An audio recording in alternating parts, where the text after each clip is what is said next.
pronunciation, who's founder of AI and Partners. Sebastian is lost in Davos somewhere.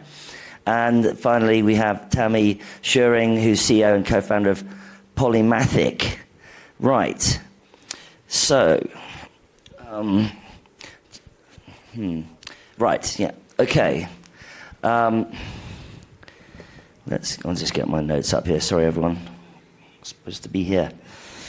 Digital infrastructure is now part of the operational backbone of industrial systems. We're going to be looking at cloud concentration risk, cybersecurity, you name it.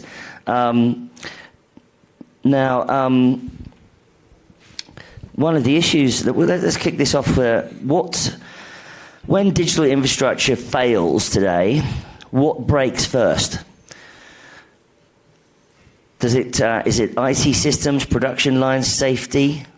Or is it all manner of things these days? Could be anything, couldn't it? Sure. Yeah. What are the most common scenarios? I think for a big part it's already broken. I mean, we don't know really what is in the digital infrastructure. So what we do is we identify AI systems basically within cloud, on-prem, and SaaS, and we do that per department. And what we really see is 90% of all the models, LLMs, and algorithms that we identify are unknown by the organization. And if you don't know what it is, what works then? Right. Yeah, I can be very short. I don't think there is a predefined order. Could you switch your microphone on? Switch it on. Now better? Yeah. Okay. So I think it can happen simultaneously, right? Also, maybe the question is more not what breaks first, but what has the greatest impact. And that, again, depends on the industry. But, I mean, it's definitely potentially detrimental if that breaks. Yeah, my opinion is the biggest thing to really watch out for is you're going to lose all context. And in a world that's becoming progressively agentic, we're going to be live in the moment taking action on behalf of systems, groups, companies, people. And when infrastructure goes down, we have no ability to have context yet. These agents could already be in conversations with other agents, other systems, and suddenly loss of infrastructure means loss of context. That's a very interesting point, actually, because is it the case that agentic AI could actually help faster than manual, cybersecurity responses and things like that? Is that going to make our response faster when things go wrong? Or is it going to make things more complicated? I think in an ideal world, yes. I'm not sure we have the maturity yet, but I pass it on to my co-panelists. I think it's a scenario that's a bit science fiction at the moment, isn't it? It is, I think. Yeah. I think so, yeah. I kind of think it depends on where you are. I think one of the things that surprised me here at Davos is that, I'm fourth generation Silicon Valley, 32 years in tech industry in Silicon Valley, and people, it's not just here. It is like not leaving. So I think that these hot areas of agentic AI, it's interesting that other places are kind of thinking in the world, is this real? Is it happening? At what pace?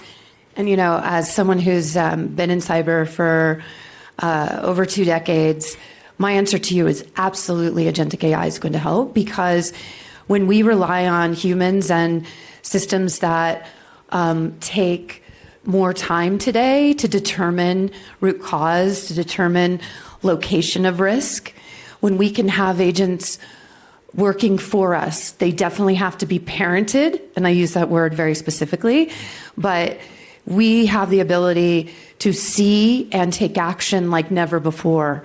And we will need to leverage those systems to be in much better alignment as infrastructure is at risk.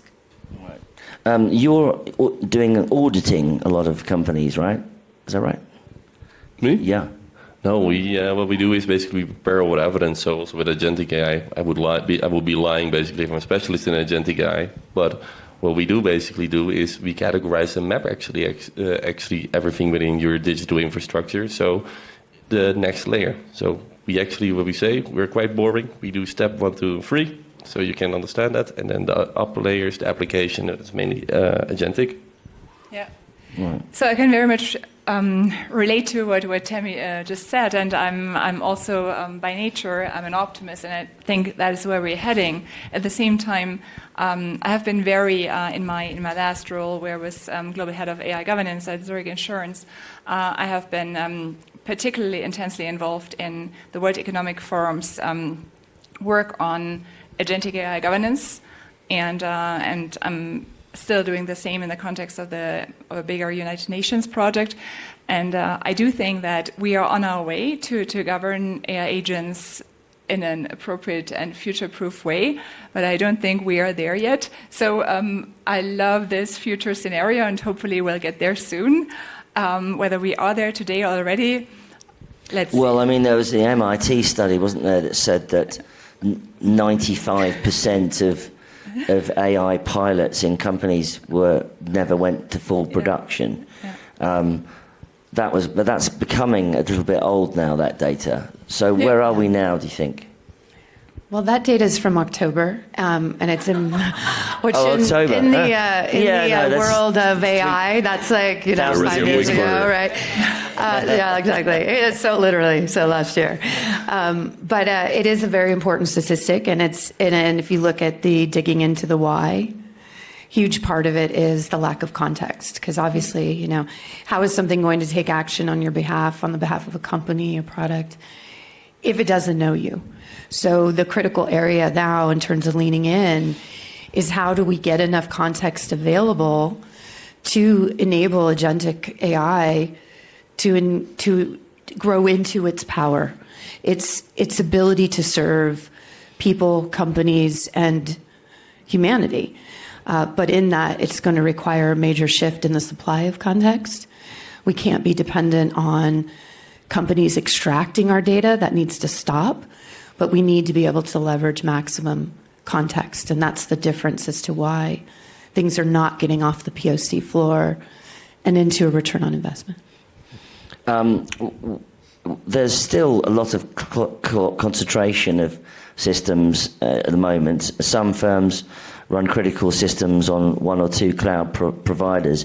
But in 2026 and going further, are we going to require even more backup systems?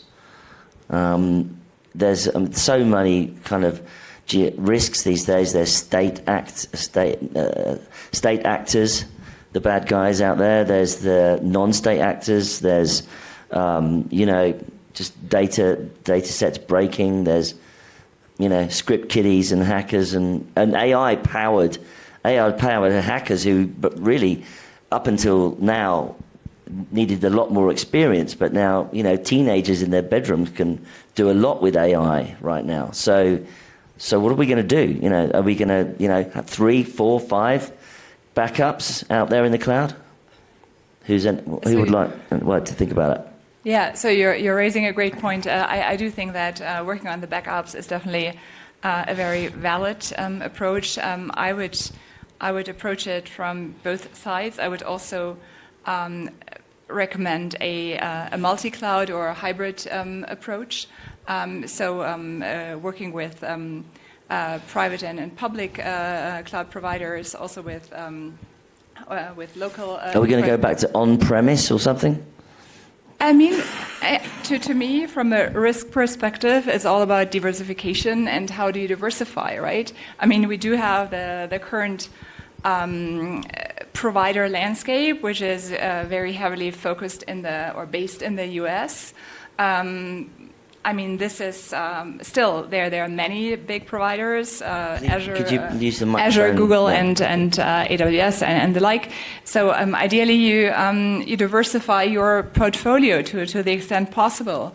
I'm not saying on-prem is the answer, but to me, it seems like diversification is key. Okay. Yeah. Any other thoughts?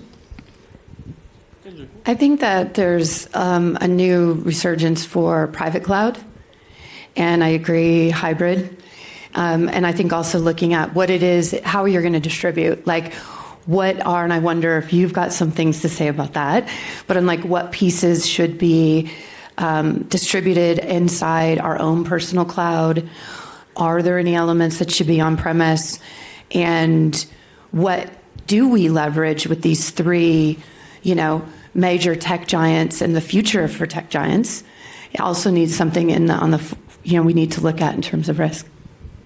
I think, so I can speak for myself, but I would say we're all being fucked, and just really simple. So what we do is we identify AI systems, so models, LLMs, and algorithms basically behind your software.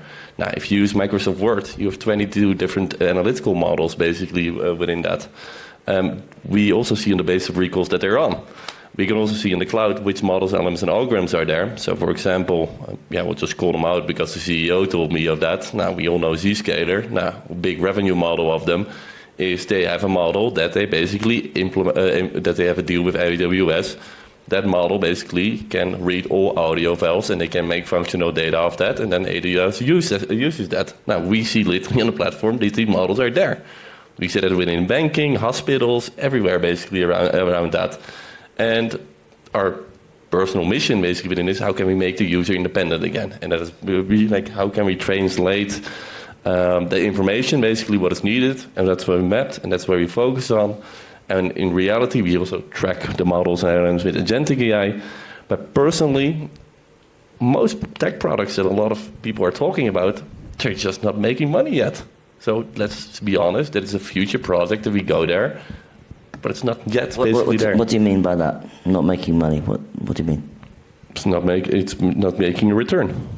So a lot of the SaaS products that we have, basically, we pay for them. We pay for them. But on the basis of recalls, we can also see the amount of times that these are used. Now you basically calculate that in the output of out value of that. Now there's a lot of waste basically within that. Also with SaaS. So with the API calls, we see also a lot of analytical models behind these SaaS products basically within that, because everybody's just trying to sell data to each other. So if there's an opportunity, and I love you basically within, because I saw a little bit about that. If we buy tech, I always say, if you want to do risk, look who your investors are. Because it's really simple. If it's a VC firm from the United States and they have a repetition after 4 years we're going to sell, that means they're going to optimize revenue. That means basically data and all that other stuff. And Americans are just really good in selling. That's just true. They're amazing at it. That's no excuse. You're the one buying it, aren't you? No, because we build everything ourselves. All the software internally we build ourselves basically within that, because I don't want to be dependent. Right, okay. That's actually a really great point. I was at a MIT Stanford event, and will.i.am, Black Eyed Peas, he stood up yesterday. I won't drop the expletive, but actually, maybe I should. I mean, you started it. He was like, don't fucking give them your data. Stop fucking giving them your data. Your data is you. In regards to what, though? Everything we do. We are the product. But it's already been stolen, I think. It's not. It's so distributed. I mean, from a data perspective, even the most egregious data extractors, they don't know you to inform Precision Health or Frontier Health. They know, Netflix knows what you watch, or they claim. They never recommend any good shows to me, but they say they know what I watch. And Google knows what I search. Yeah, I can read my email, I can read my calendar, but it doesn't know me enough to take action on me. But yet it is the gold, to your point. So I think that they're all trying to extract it. And this is the time to stand up and really lean into data sovereignty. I think big companies have there's core knowledge that they have, that is their data. But if you were going to try to offer, say, at a big bank, very personalized investment advice, that's not about what I did yesterday. That's about who I am now and what my ethos is. I already put 2 kids through college. Me, where I put my money now, I want to know it's women-owned business. I want, people that have diverse background. I'll pay more. So I want my financial services company to know me, but I'm not going to give them that data. I'm going to walk in with that context, and I want their systems to be able to connect to that in the moment, do best for me. I want companies to put the me in the center, all 8 billion people, not them, which is what you were talking about the US. What I would always love to say, let's start with Europe betting on guarantees, and let's don't bet on delusions. And I think we bet so much on delusional products, basically, within that, what is in the future. But what I see in implementation, and you also probably see that, the most important question is, what is step 1? But we already are escalating what is step 4. But if step 1, 2, and 3 is not there, then step 4 is not unable to be implemented. And it's maybe not the most exciting thing, basically, within that, but it's the most pragmatic thing. What is the 4-step system you're currently referring to in your? In any way, so for example, if you want to implement agentic AI, you need to have the infrastructure for it, because it's not going to work basically within that. And we are already then, or with generative AI or whatever. Yeah. So you need to understand, so every use case is different. So we can have a cool, so there are use cases with agentic AI, it works amazing. But then it works amazing for that department, and then we think, oh, we can use it for all departments, and then it just doesn't work. And how we always say, we can run up a mountain, but we cannot jump a mountain. So just do a step every week or every month and be hyper focused on that. Sure. I was at a dinner this week where the entrepreneur said to me that Trump, because of the destabilizing effect of Trump on geopolitics and how Europe was having to deal with everything that was coming out of the US, that there would be a huge trend to data and cloud sovereignty, especially amongst European countries. And he jokingly said that Trump just made him a billionaire because that's exactly what his company did. What's your perspective on that hinterland of the geopolitics going on right now? And is it going to make companies think in a certain way now from here on? I want to say also this from the European Commission, basically. This year, the European Commission made us very rich. Pretty simple. Why? They're investing 200 billion in subsidies for tech. Where does the subsidies go? They go to companies. What do the companies mainly in tech sell? B2B. I think we need to look basically, how can we get that funnel basically back to B2C, basically within that? Because the European values always has been the middle class. B2B is not middle class. And we need to find funnels basically to get there. Now, Nestlé is a B2C company. You encounter that a lot. But also the amounts, transparency about pricing of software is insane. And this is just going to be honest about it, because that's how we became popular as a company, because we don't give a shit basically in that sense. And it's really simple. How we calculate software in pricing, I think it's disgusting, is if you guys make a chocolate bar, so you look at how much the chocolate is, the labor cost, the value supply chain, and you need to have a percentage over that. That's how we do that with consumer goods. How we do it with tech, we look at your problem, will cost you 10 million, then we would say, we can do it for 7 million. And then basically, there's a huge profit margin, and that's why those valuations of tech companies are so huge, basically, within that. And I think, why can we not be honest anymore to each other? Yeah. that didn't really quite answer my question. Then I was talking about sovereignty. Yeah, that's, I think, transparency and being honest to each other is sovereignty, right? Right. Okay. I can try, yeah. I mean, I think it's something we should have been thinking a lot more about. And if this is what pushes us towards understanding the importance of sovereignty, then okay. I'm not going to say great, because obviously it's a pretty unfortunate situation. But yes, I mean, it's about having agency. It's about knowing how critically important your context, your data is. So that sovereignty of data as a corporation, as a person, is increasingly vital. And in this geopolitical environment, I think it puts an exclamation mark on it, Mike. Yeah, 100%. Do you have any thoughts? Yeah, I would. It's such a difficult question. I would love to have the answer. I'm not sure I do. I mean, there's certainly this push for data sovereignty, also AI sovereignty these days, in the bigger political climate and the geopolitical tensions and so forth. I do think that sovereignty per se is a good thing. It's a desirable target state. I'm not so sure the way we are approaching it right now, or we have been, I don't know. It happened that we now have to shoot for it under pressure is necessarily the ideal way. It is not clear to me where we are heading. I think we are very much again under pressure. Competition is huge, more than ever before. There was also one of the key themes of the Global Risks Report that came out prior to the WEF.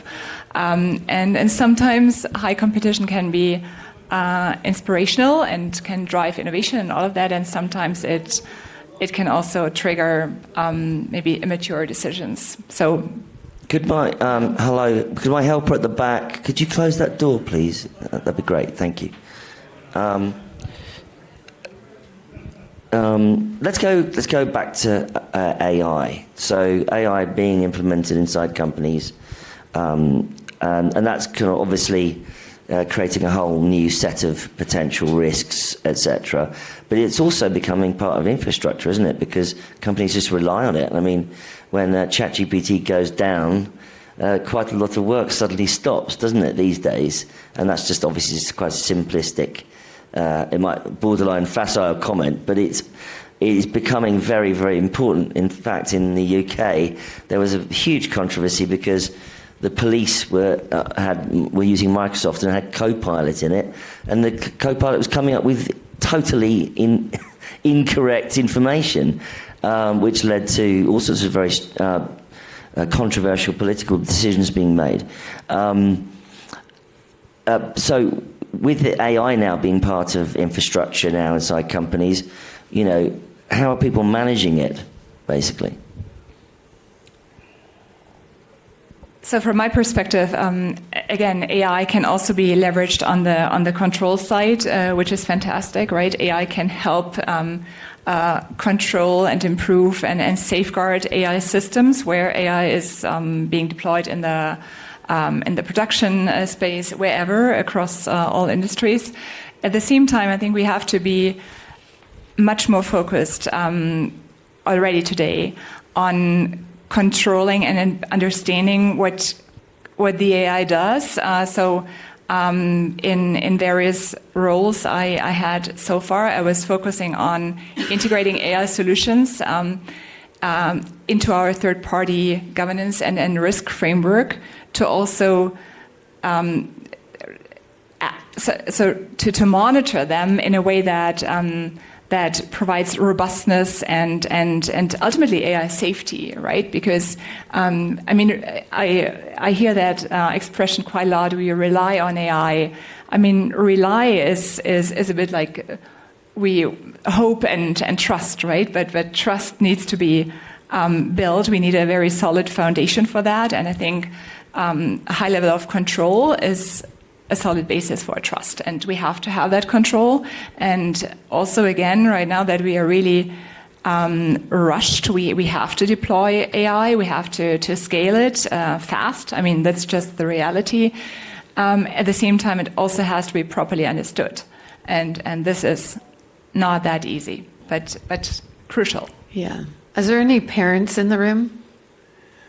I mean, let's just be honest. AI is somewhere between an adolescent and a teenager.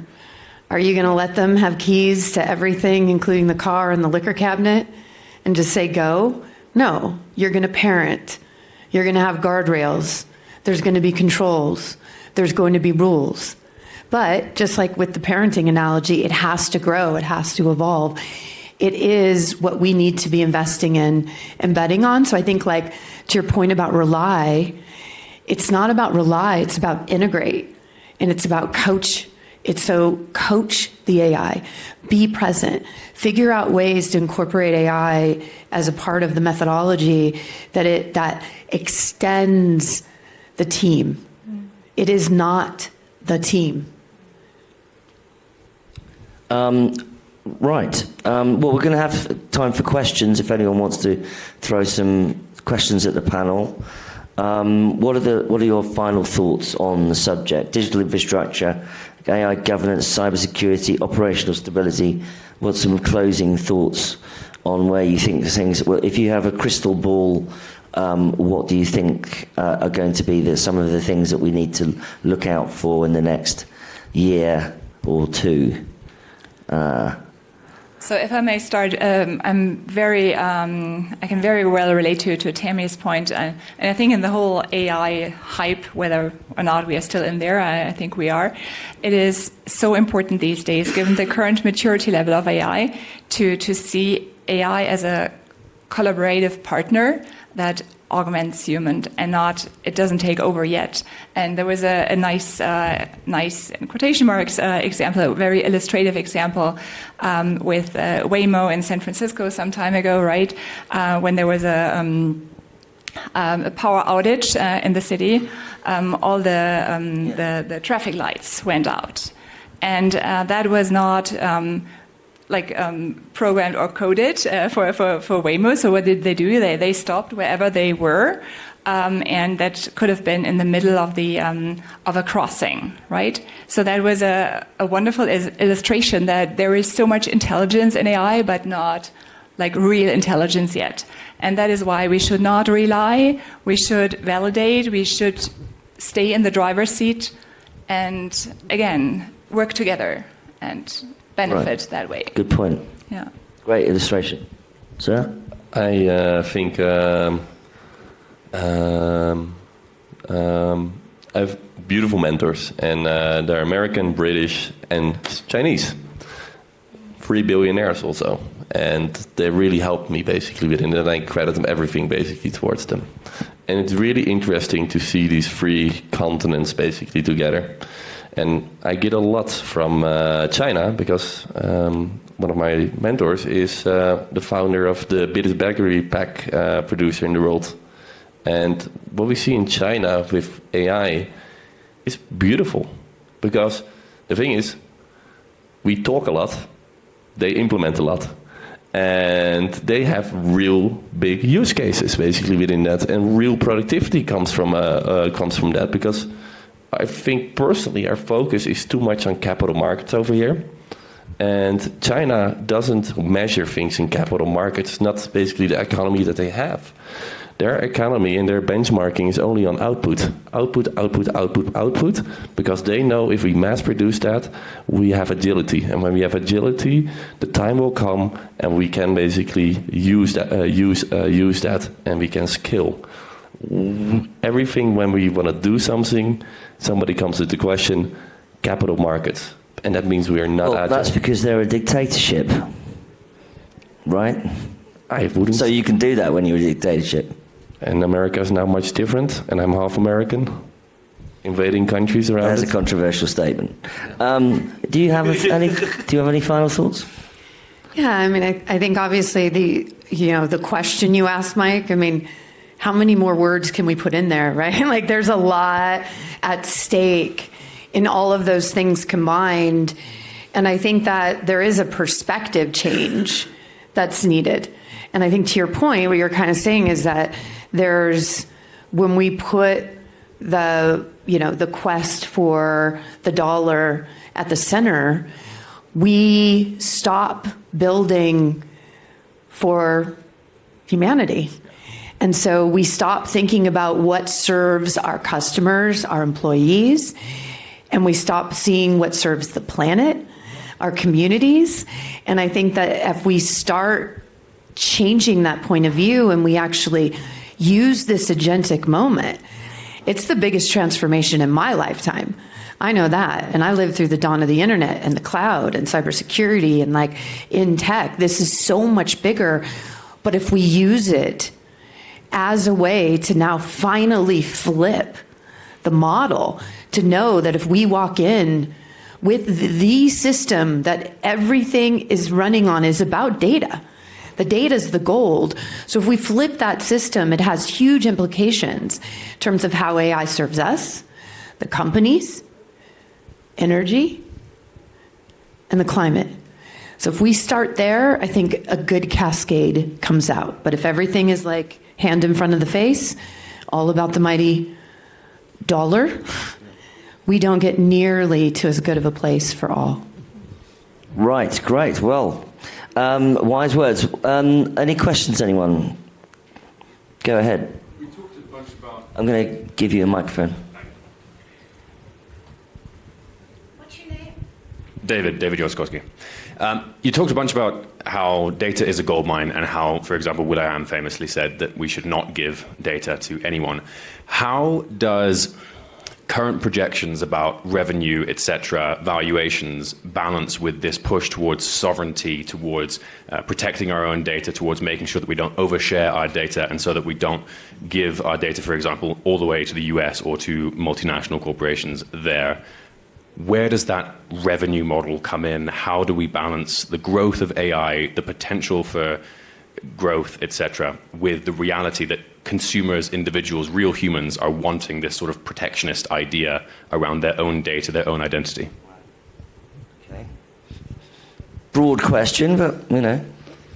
I mean, I hope that people do start caring at the individual level. I would say it's an anomaly when they do. Most people don't think about it. They don't care. They just click the button. Nobody's reading these ridiculously long privacy statements. And they're giving away more than they know. But on the corporate side, when you look at where revenue is made right now, it's crazy. I mean, I don't know how much is on chocolate versus other stuff, but like, you know, I remember being in a room and one of the biggest automakers, and this is going back, 10 years ago, and the CIO stood up and she says, I am not a car company. I'm not an automaker. I'm a data company, right? And that was a huge clue, because when you look at their profit and loss, you see there's that huge line item. I don't know how they bury it and, you know, put a veil on it, but it's on selling our data. But the other big part is advertising. So if we can be in a situation where, I call us like the hand raisers, meaning when we want something, we raise our hand.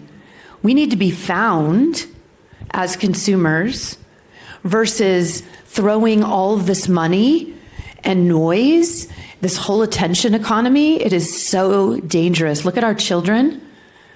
It's terrifying. And it's going to be 1,000,000 times worse, because you need 10 gallons of data compared to 1 ounce of data in order for an agentic system to take action on your behalf.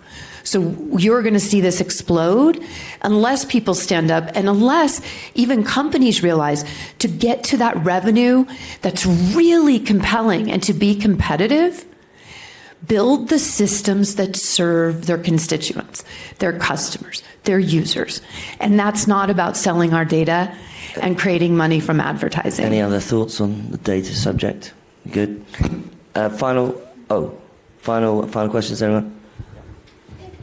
I just have a general observation in this moment of new world order and collapse of systems and new technology like, you know, an agentic future, and what is requisite of us as human beings, and how do we need to align in higher order frequency. And this may sound very Californian, because that's where I'm from, but you know, I live in a neighborhood where the tech bros live in Palo Alto, and my children are grown, but I have a context to a future of being a grandmother. And as a sovereign woman, what do I want my data? I want to own my data. I want to own my future. I want to own a reality that I feel highly responsible at this moment. This is, like Tammy said, I have never, in 40 years of living in Silicon Valley, I have never seen a moment like this. And WEF, you know, I know I live on the edge, you know, and in earthquake country, and this is a massive earthquake that is happening in technology. And I hope that the leaders, our world leaders, understand that the data play is huge, and they're not quite getting it. AI is sexy. Thank you. Thank you very much. Great points. Well, I think, do you want to have a go? Yeah, please. Yeah. Cut it short. I'm from Louisiana, New Orleans. Katrina, of course, basically within it. Terrible. I would just really simple say, chill them. And why I would say that, my personal story within that, my father had an oil company. He got liquidated. Pretty simple. Worked also for the American government. Donald Cole, he's called, quite famous in the United States. He was charged with stealing 177,000 barrels of oil. Also, basically had 2.5 tons of cocaine. So you can report that basically and see that back. He also worked for the American government, and you see he never went to jail basically within that. Now, not nice basically within that, but that's not me, and that's why I'm so passionate about fraud. And that's why I went into fraud, and I think data fraud and understanding these systems. I think we need to have transparency, and we don't need to lie. If you break the law, you need to be accountable for that. And I think we live in the golden age of scams currently, because it's just, if you know a little bit of tech, you know a little bit about that, it's just insane what we are doing. And if nobody's being held accountable, people will keep doing it. And it doesn't mean like a dictatorship basically within that. But if you do a certain action, then there's also a certain responsibility behind that.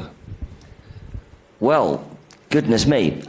We could cover this forever, but I'm afraid we're going to bring that to a close. Certainly what I've taken from this is I'm going to get a very, very large hard drive and then download everything and just delete the internet. Get off the internet.